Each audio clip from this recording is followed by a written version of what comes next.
দেখো আর তোমাদের মাত্র 4টি আছে চ্যাপ্টার, সেটা দেখিয়ে দেবো, তবে তোমার 100% শিওর 40-এ 40। ঠিক আছে, গণিতের মধ্যে দেখো চক্রবৃদ্ধি সুদ ও সমহার বৃদ্ধির হ্রাস থেকে তোমাদের পেজ নাম্বার, ঠিক আছে, কোষে দেখি 6.1 বের করো।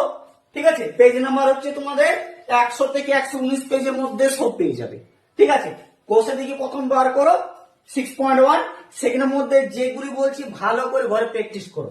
দেখো যেমন 3-এর টি, 5-এর টি, 8, 9, 10, 11, 3, 5, 8, 9, 10, 11, ঠিক আছে, 14, 16, 17, 20, 21, 25, এই যেগুলি বললাম কোষে দিকে 6.1 এইগুলি প্র্যাকটিস করে এইগুলির মধ্যেই তোমাদের যদি দেয় এখান থেকে দিয়ে দিবে।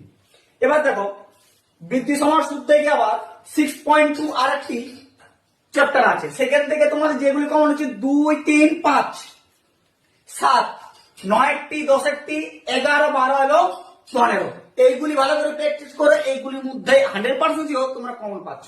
এবার কোন কোন সময় তুমি প্রয়োগ সাইজেন দিয়ে দেয়, প্রয়োগ অঙ্ক দিয়ে দেয়, মানে উদাহরণগুলি, ঠিক আছে, যে প্রয়োগগুলো কোনগুলো দেবে সেগুলো তোমাদের দেখে দিচ্ছি।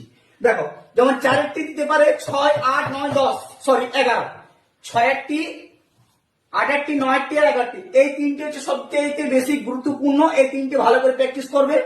আর 15, 19, 25 আর 26, এই তিনটা হচ্ছে 30টা দিয়ে রাখা, এই 30টার মধ্যে যে কোনো একটি পড়তে পারে। ঠিক আছে, প্রয়োগ যদি দেয় এখান থেকে তোমাদের এইগুলির মধ্যেই পাবে।